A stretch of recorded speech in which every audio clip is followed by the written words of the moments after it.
Bismillahirrahmanirrahim. Baik, di sini saya akan menjelaskan mengenai langkah-langkah pembuatan Rencana Pelaksana Pembelajaran atau RPP Kurikulum 2013. Langkah yang pertama yaitu kita harus mengisi identitas RPP. Dalam identitas RPP terdiri dari satuan pendidikan, mata pelajaran, kelas dan semester, materi pokok, alokasi waktu, dan tahun ajaran.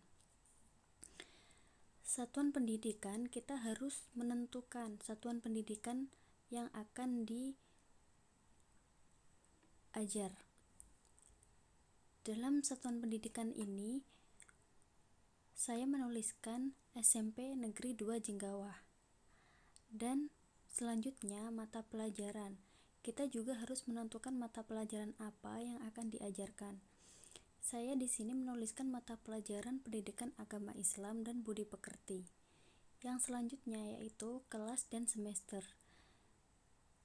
Kelas dan semester ini diisi sesuai dengan kelas yang diajar oleh kalian. Dan di sini saya mengambil contoh kelas 9 semester genap. Yang selanjutnya yaitu materi pokok. Materi pokok yang saya gunakan di sini yaitu ketentuan penyembelihan hewan. Dan dilanjutkan alokasi waktu. Di sini saya menuliskan 3x3 jam pelajaran. Alokasi waktu ini didapatkan dari prota atau prosem yang sudah dibentuk sebelum kita membentuk RPP. Dan yang terakhir tahun ajaran, saya isi tahun ajaran 2020 sampai 2021. Langkah selanjutnya yaitu penulisan kompetensi inti. Kompetensi inti ini didapatkan dari lembar Permendikbud nomor 37 tahun 2018. Penulisan kompetensi ini harus disesuaikan dengan kelas yang sudah ditentukan. Jadi, kompetensi yang saya tulis ini merupakan kompetensi inti dari kelas 9. Kompetensi yang pertama yaitu menghargai dan menghayati ajaran agama yang dianutnya. Kompetensi inti yang kedua, menunjukkan perilaku jujur, disiplin, tanggung jawab, peduli, toleransi, gotong royong, santun, percaya diri dalam berinteraksi secara efektif dengan lingkungan sosial dan alam dalam jangkauan pergaulan dan keberadaannya.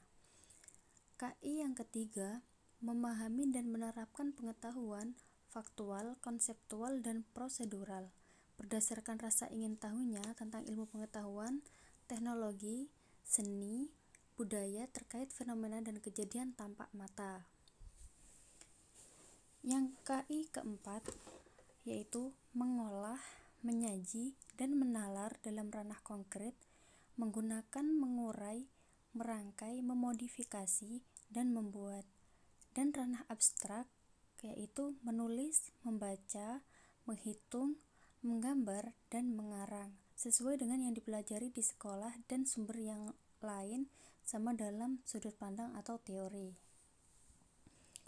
Langkah yang selanjutnya yaitu kompetensi dasar dan indikator pencapaian kompetensi. Kompetensi dasar ini didapatkan dari silabus. Jadi dalam penulisan kompetensi dasar ini kita harus melihat lembar silabus yang sudah ditentukan dan tentunya disesuaikan dengan kelas yang sudah ditentukan sebelumnya. KD ini ditulis mulai dari KD 1 sampai KD 4. Sedangkan indikator pencapaian kompetensi didapatkan dari penjabaran KD dengan melihat KKO. Lalu bandingkan dengan tabel KKO taksonomi Bloom edisi revisi. Masuk ke dalam tingkatan kognitif dan psikomotorik keberapakah KKO KD tersebut. Karena hal ini akan menunjukkan standar umum yang harus dicapai dalam suatu KD. Rumusan indikator sekurang-kurangnya harus ada dua aspek yang mencakup tingkat kompetensi yang diambil dari KKO dan materi pembelajaran yang diambil dari KD atau merujuk pada buku siswa atau buku lain yang relevan.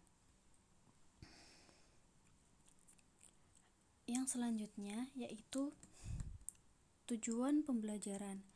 Dalam tujuan pembelajaran ini terdapat 3 pertemuan, dan 3 pertemuan ini didapatkan dari alokasi waktu yang sudah ditentukan di identitas RPP tadi. Dalam tujuan pembelajaran ini, kegiatan peserta didik berdasarkan pemilihan metode dan teknik pembelajaran, menuliskan kembali nomor indikator seperti 3.10.1, menjelaskan ketentuan penyembelihan hewan dalam Islam.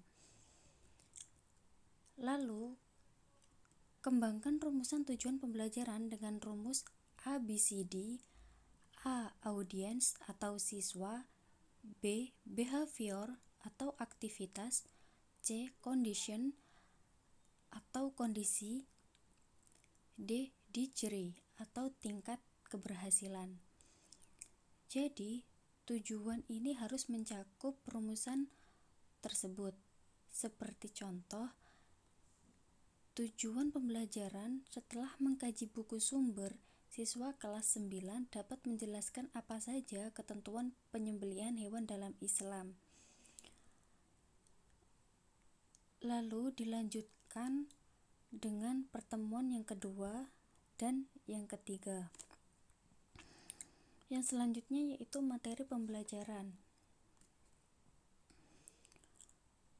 Materi pembelajaran di sini merupakan hasil dari analisis indikator pencapaian kompetensi, hasil analisis buku guru dan siswa serta buku penunjang. Jadi di sini dalam materi pembelajaran terdapat 3 pertemuan. Pertemuan pertama yaitu pengertian penyembelihan hewan dan dalil nakli penyembelihan hewan. Pertemuan kedua, syarat dan rukun penyembelihan hewan dan cara-cara penyembelihan hewan. Pertemuan ketiga, praktek tata cara penyembelihan hewan sesuai dengan ketentuan-ketentuan syariat Islam. Yang selanjutnya yaitu menentukan metode pembelajaran. Di dalam poin metode pembelajaran ini terdapat 3 pertemuan dan setiap pertemuan terdapat 3 bagian. Yang pertama, pendekatan, metode, dan teknik. Pendekatan ini merupakan titik tolak satu sudut pandang kita terhadap proses pembelajaran yang merujuk pada pandangan tentang terjadinya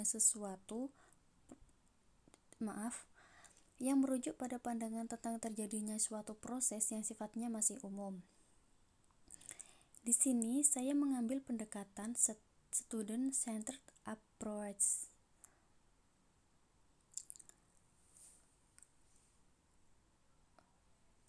Dan bagian yang kedua yaitu metode. Metode merupakan cara yang digunakan untuk menerapkan rencana yang sudah disusun dalam bentuk kegiatan nyata dan praktis untuk mencapai sebuah tujuan pembelajaran.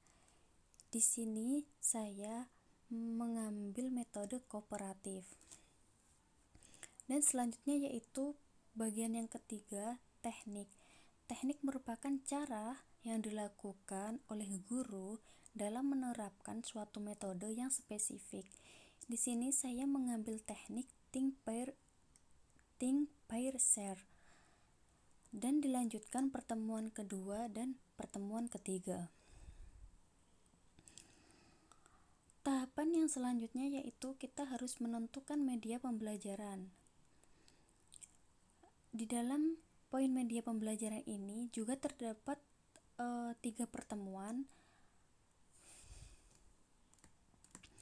Dalam media pembelajaran ini adalah suatu alat perantara atau alat pembantu untuk memahami suatu makna.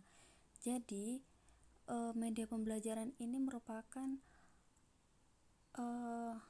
alat bantu untuk memudahkan alat bantu untuk memudahkan siswa dalam memahami suatu materi yang disampaikan oleh pendidik.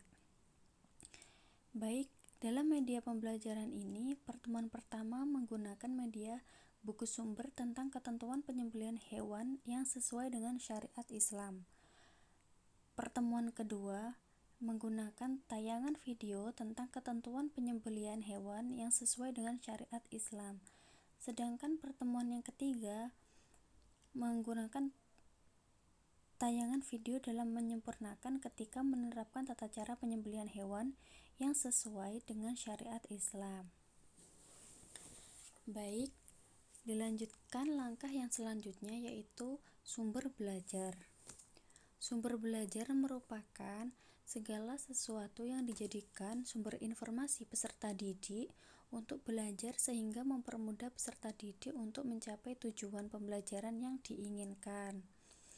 Dalam sumber belajar ini, saya menuliskan 3 sumber belajar. Yang pertama, buku pendidikan agama dan budi pekerti kelas 9 Kurikulum 2013 edisi revisi tahun 2018 SMP atau MTS.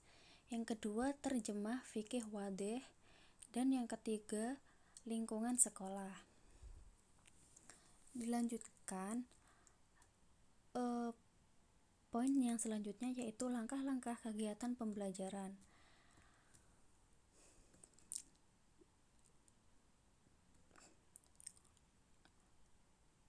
Langkah-langkah kegiatan pembelajaran ini di sini tertulis ada pembelajaran tatap muka dan pembelajaran jarak jauh. Kita akan membahas pembelajaran tatap muka terlebih dahulu.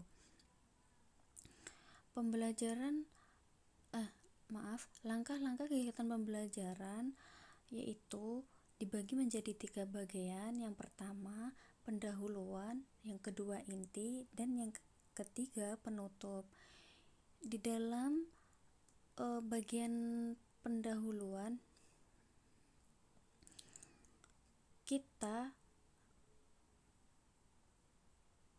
menuliskan sebuah orientasi guru kepada peserta didik. Di sini dituliskan guru memberikan salam dan sapaan kepada peserta didik. Guru melakukan tes kehadiran peserta didik dan menggali pengetahuan awal siswa. Alokasi waktu yang selanjutnya yaitu alokasi waktu 8 menit. Alokasi waktu ini sesuai yang ada di identitas, kemudian dibagi ke dalam beberapa tahapan pembelajaran. Jadi, alokasi waktu yang sudah ditetapkan itu dibagi menjadi 3 bagian, yaitu pendahuluan, inti, dan penutup. Yang selanjutnya yaitu bagian inti, terdiri dari mengamati, menanya, mengeksplorasi atau mengumpulkan informasi, mengasosiasi atau mengolah informasi, dan mengkomunikasikan. Dalam kegiatan inti kurikulum 2013 memang menggunakan pendekatan saintifik yang dikenal 5M. Seperti yang saya sebutkan barusan.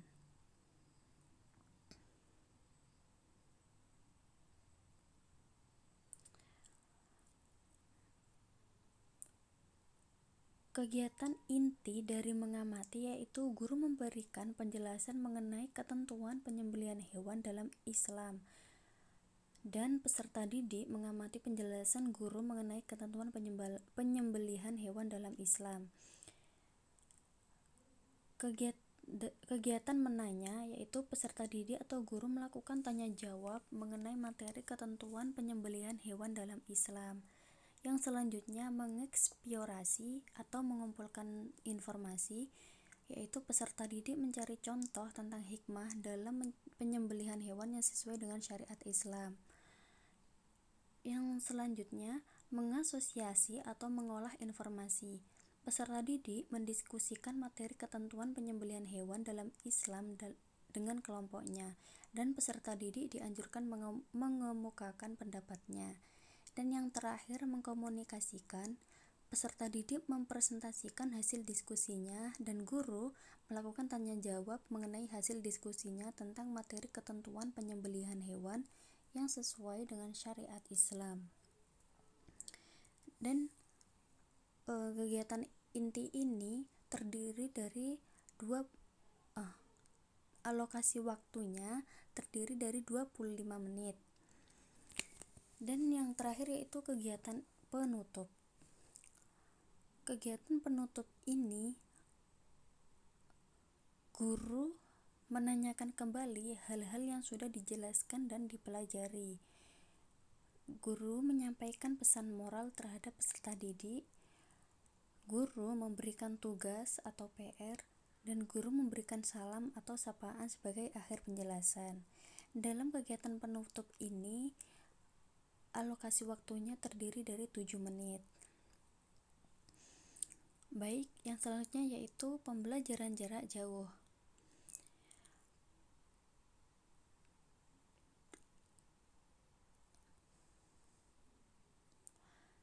Sama seperti pembelajaran tatap muka, terdapat 3 bagian. Yang pertama pendahuluan, yang kedua inti, dan yang ketiga penutup.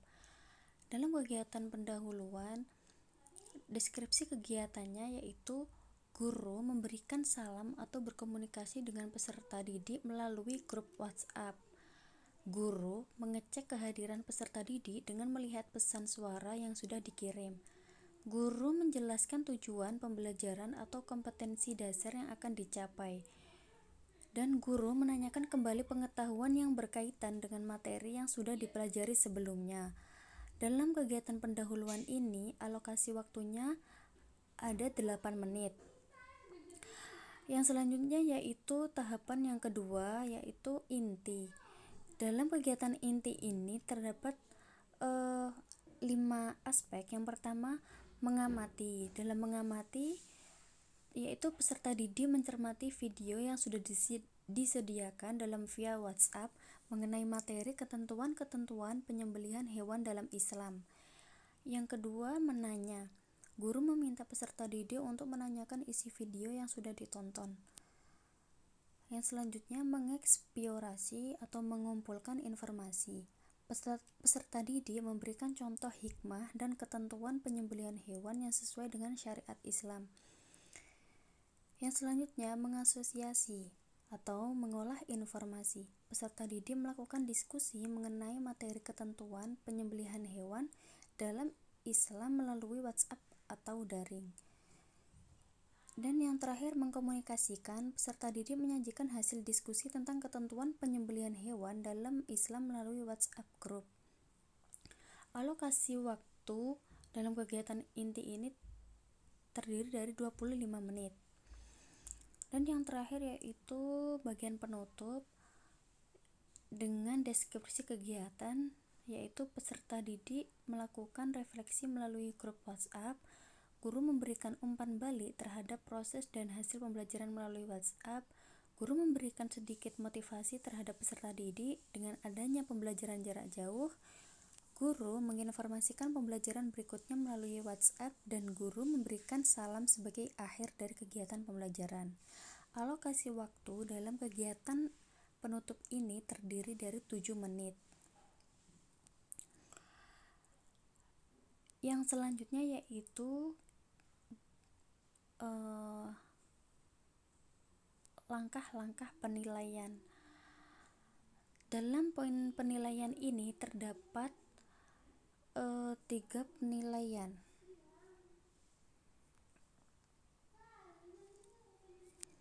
Yang pertama yaitu penilaian sikap. Di dalam penilaian sikap ini terdiri dari penilaian diri dan observasi. Penilaian diri ini contohnya seperti tabel yang sudah disediakan. Yang pertama nomor urut, yang kedua tabel yang kedua indikator sikap, dan tabel yang ketiga skor. Indikator sikap ini memacu dengan indikator pencapaian yang sudah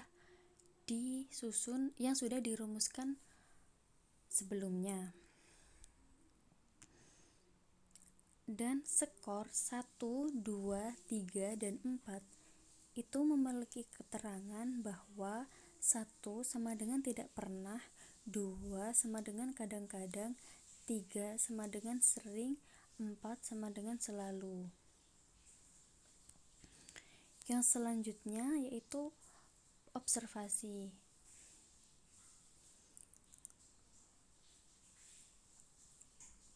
Lembar penilaian observasi ini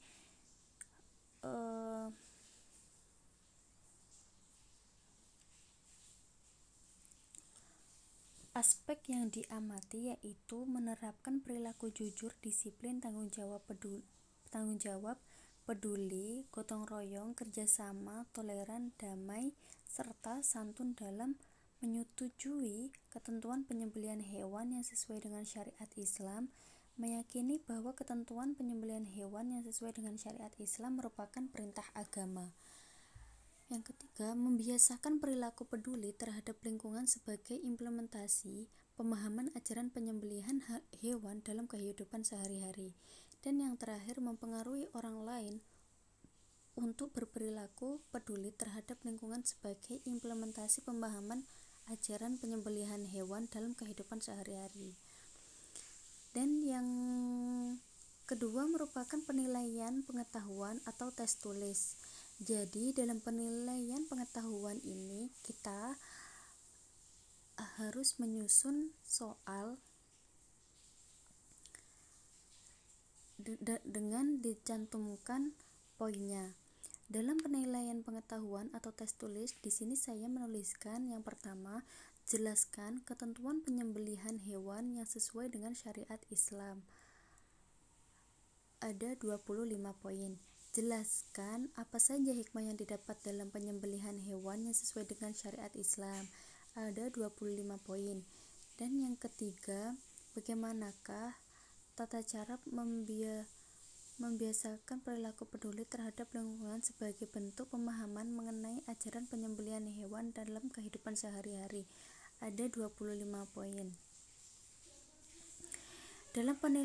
Dalam pembuatan tes tulis ini tentunya harus berkaitan dengan materi pokoknya. Dan yang selanjutnya yaitu penilaian keterampilan atau unjuk kerja. Tabelnya seperti ini.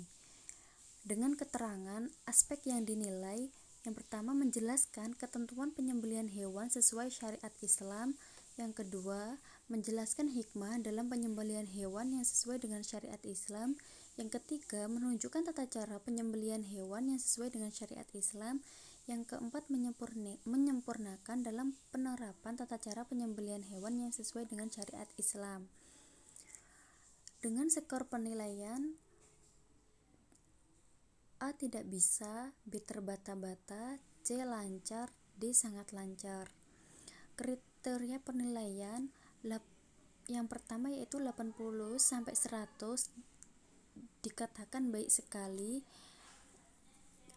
Yang B 70 sampai 79 kategori baik. Yang C 60 sampai 69 kategori cukup, dan yang D kurang lebih 60 kategori kurang. Mungkin itu saja yang dapat saya jelaskan mengenai langkah-langkah pembuatan RPP. Jika ada kurang kefahaman mengenai penjelasan dari saya, mohon dimaafkan. Sekian dari saya. Wassalamualaikum warahmatullahi wabarakatuh.